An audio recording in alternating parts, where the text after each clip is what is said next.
여러분 안녕하십니까. 날이 바뀌어서 1월 27일 새벽이 되었습니다. 전임식입니다. 재산권의 보장은 현대민주주의의 대원칙입니다. 이 민주주의가 자유주의, 자본주의와 연결되는 고리이기도 합니다. 존 스튜어트 밀도 이 경제학 원론에서 개인의 인신과 재산의 보호, 그리고 조세 징수, 또 사법제도의 운영, 이 세 가지를 정부의 당연한 의무라고 쓰고 있습니다. 사실 이 세 가지는 마그나 카타로부터 시작된 기본권 보호의 핵심 사항이죠. 밀은 다시 과다한 세금보다 더 나쁜 것은 정부가 세금을 마음대로 걷는 것이라고 합니다. 세금이 합리적이고 자신이 내건 세금이 얼마인지 알 수 있어야 경제생활을 합리적으로 영위할 수 있다는 것입니다. 그러나 후진적 민주정으로 갈수록 정부는 입법으로 합법의 탈을 쓴 채 세금을 마음대로 부과하기 때문에 탈법과 편법이 기승을 부리게 됩니다. 결국 재정이 문란해지고 국가 경제는 동력을 잃게 됩니다. 저는 이 나라의 좌파, 특히 문재인 정부가 이 점에서 반성해야 한다고 생각합니다.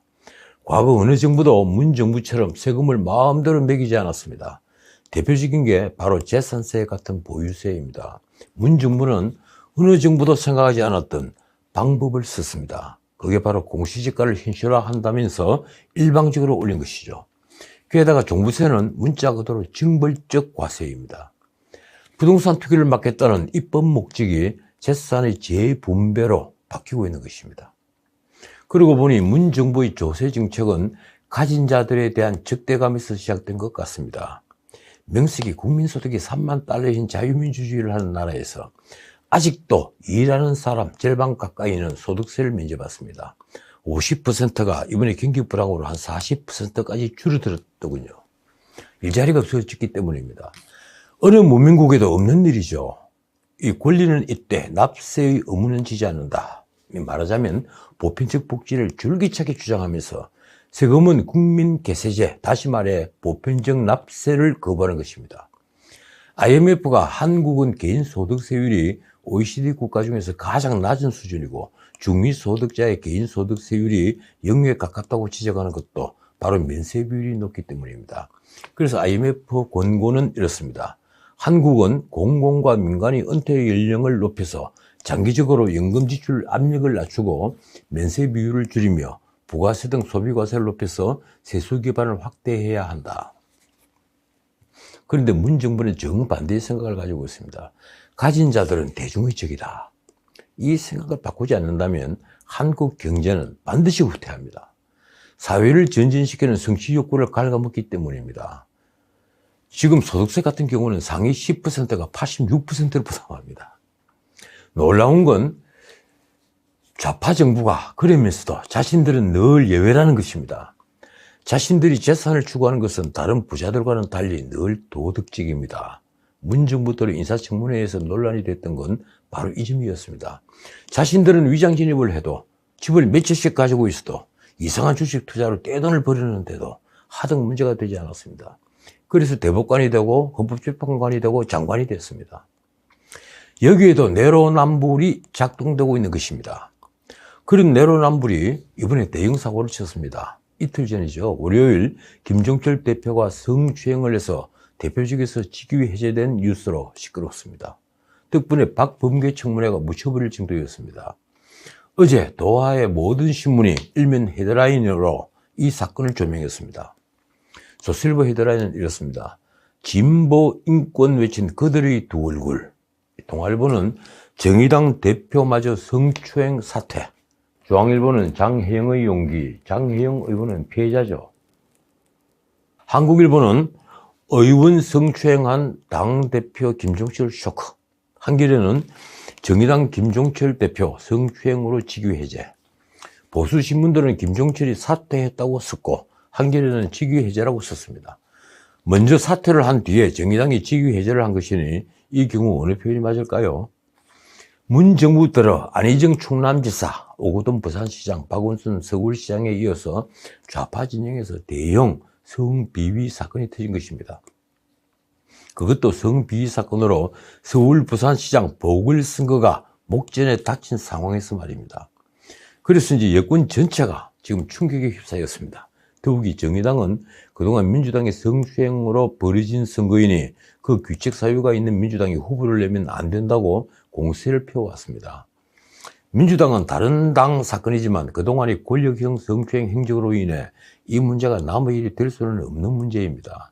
당장 이번 보궐선거가 좌파의 성추행 범죄로 인해 벌어진 선거라는 것을 유권자에게 다시 한번 인식시키게 되죠.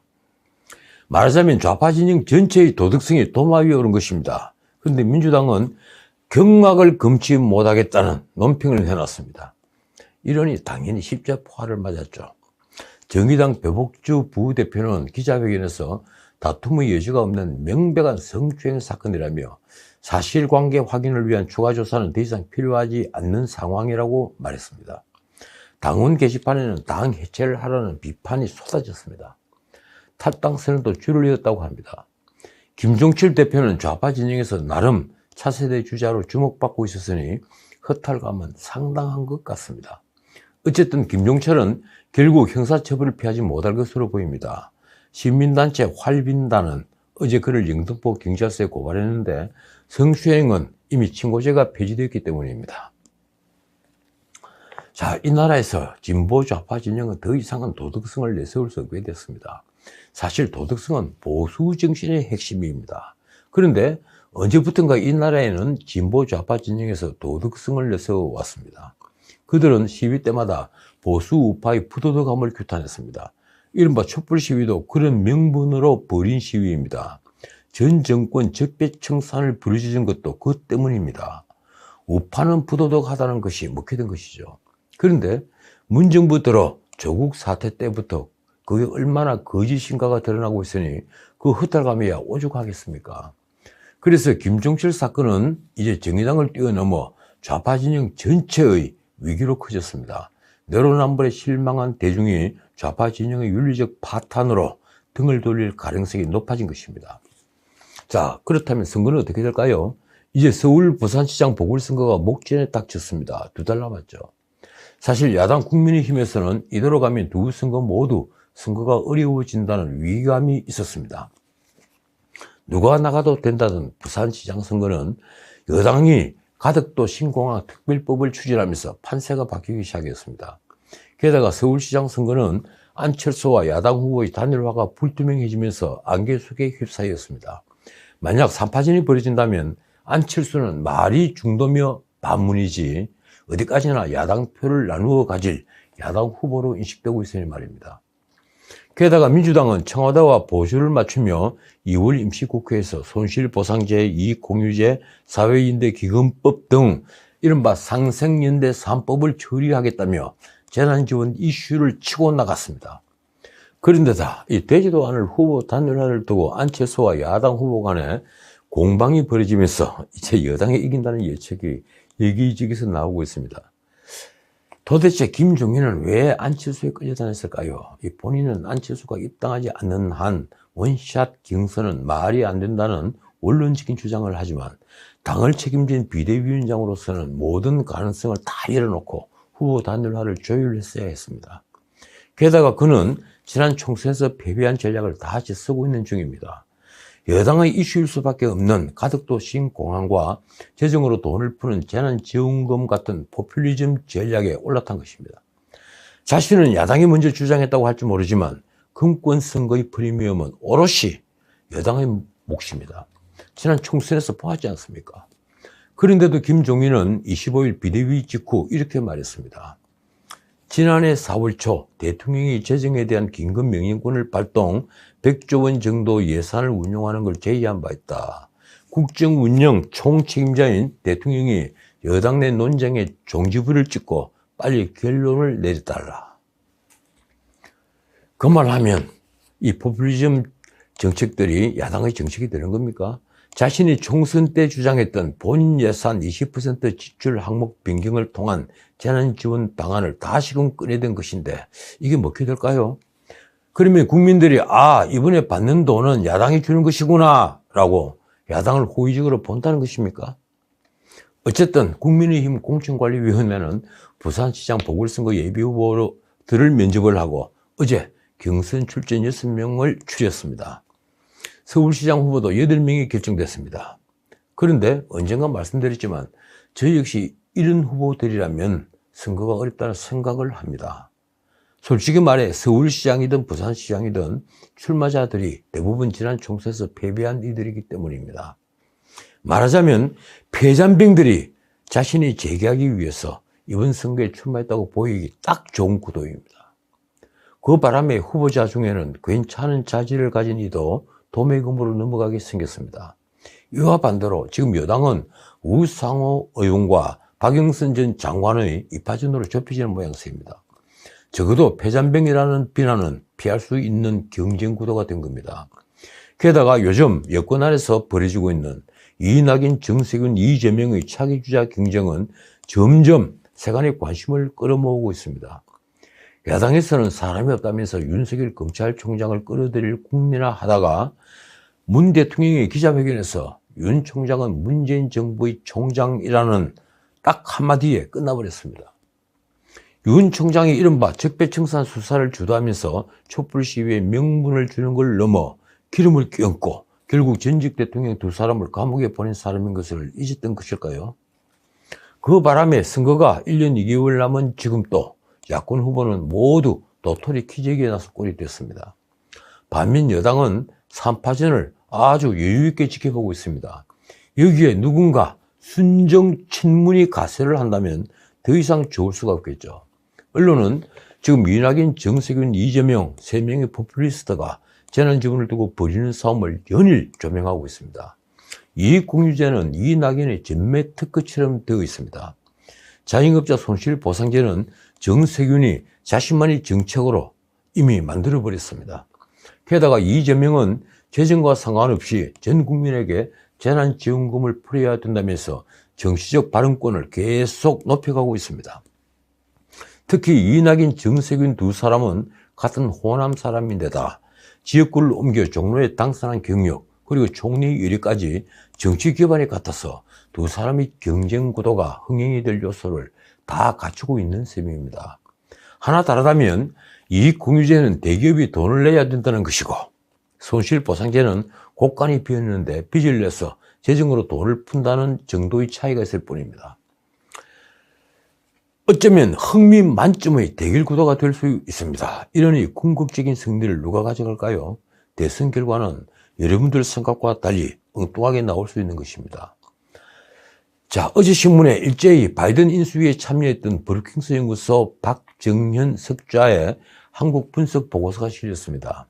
20일 브루킹스 연구소가 발간한 아시아의 민주주의 보고서 중에 한국을 분석한 한국 민주주의에 길게 들여온 북한 그림자, 이런 제목의 글입니다. 박 석좌는 CIA와 국가정보국, 그러니까 DNI에서 2009년부터 9년간 북한 담당 선임 분석관으로 일한 북한 전문가입니다. 그녀는 대북 포용 정책 추진을 위해 문 대통령이 인권을 외치는 탈북단체와 시민단체를 억압해 왔다고 비판했습니다. 또 이런 정책이 북핵 문제를 해결하기는커녕 북한 정권이 잘못된 인식을 강화시킬 뿐 아니라 한국의 민주주의도 약화시킬 수 있다고 경고했습니다. 박정현 석좌는 미국 이름으로는 정박인데 바이든 정부에서 한국 관련 업무를 맡을 가능성이 높은 사람입니다. 말하자면 이번 리포터가 앞으로 바이든 정부의 대한반도 정책을 결정하는데 결정적인 영향을 미칠 가능성이 아주 높다는 것입니다. 그녀는 이렇게 썼습니다. 문 대통령은 평양을 향한 자신의 관여 정책을 위해 북한을 비판하는 발언과 활동을 위축시키는데 권력을 사용해왔다.